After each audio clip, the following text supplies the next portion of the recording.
Hi, my name's Caroline Pignat, and for World Read Aloud Day, I thought I would read a little bit from my novel, The Gospel Truth. The Gospel Truth is actually told in 6 different voices, so I'll just give you a heads up whose voice I'll be reading. And it's also written in free verse, so it might sound a little bit different than some of the novels that you've heard before. Um, it's set on a Virginia plantation in 1858 and told in the voices of 3 of the slaves, the master, the master's daughter, and this mysterious white man that comes down from Canada to visit called Dr. Bergman. And I'll start with in Phoebe's voice. Its right wing hangs loose from its shoulder like a tattered shawl of yellow. Can you fix it? Miss Tessa asked me, as Rufus rubbed himself around her skirts. I don't rightly know. Fetch the birdcage from the attic, she say. So I do, and I put the trembling bird inside. It hobble and hunch in the corner as I fill the small dishes with water and seed. But that yellow bird don't drink or eat.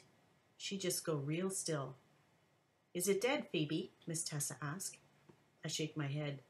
That bird, just so scared of what is, it gotta go on pretending what isn't. Acting dead in the bottom of its cage so as it don't end up that way. That's hope, that is. Only not the kind of hope Miss Tessa ever know. Yellow feathers tremble in the corner, make my heart ache with the truth. It don't want to be in here. No bird belong behind bars. Rufus slink over, rub against my leg, lick his black lips with that gritty pink tongue. And my head know another truth. Sometimes the safest place to be is in a cage. Master call us out to the yard, make everyone gather around as Brutus ride in. Big Will stumbling behind him, hands tied, clothes torn, his many muscles shiny black with sweat and blood. Brutus lead him by a rope around his neck like some old hound. He pull Will over and kick him down before Master standing on the porch. And Big Will, the biggest slave I ever seen, don't look so big no more. I's happy to see Will alive and sad to see Will here. You think you can run from me, boy? Master say, walking his polished boots down the steps. Trying to run? Why, that's like trying to steal from me. Master tap his riding crop in his hand as he circle Will kneeling in the dirt. And nobody steals from Arnold Duncan. He swing that crop, cutting Will's cheek. Once, twice, 3 times. Will spit blood in the sand. Peel and pickle him, Master say to Brutus. Shad gasped beside me. Will is his older brother, the only family he got left. When a slave's back be all peeled by the whip and pickled by buckets of salt water just to make it sting even more, some slaves die from a whipping like that, and some just die inside. Master go back into the big house with Miss Tessa. As Brutus take out a knife, cut off what ragged clothes Will got left, he turn him round and tie Will's thick arms around the post. The whip snap, and we all jump like it hittin' us. In some way it is. Big Will bleeding, but we all be scarred. And nobody ever gonna think of running again. Crack, crack, crack. I grip Shad's hand. 49, 50. Brutus stop for a rest, chest heaving, wipe his sweaty white forehead on his dirty sleeve, and then he gets back to work. 200 strokes he give, while Will grunt, groan, and grit his teeth, trying not to cry out, but his back weeping for all of us, and nobody does nothing but watch bloody tears fall in the sand. Will belonged to Master Duncan. We all do. It's just the way of things.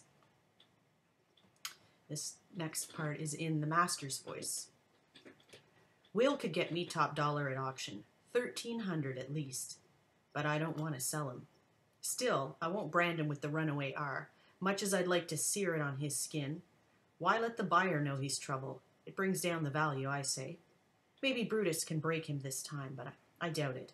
Will has been a headstrong Negro, a problem since the day I bought him and his scrawny brother, and no amount of whipping or starving or days in the stocks seem to help. My father always said, there are no bad dogs, just bad owners. Will is just a Negro. He can be trained and tamed and gentled, just like any animal, with the right amount of coercion. I'll do whatever it takes. Will is that valuable to me. I don't want to sell him. I want to break him. And then I want to breed him. The next one is in Phoebe's voice. She's the main character, the slave girl.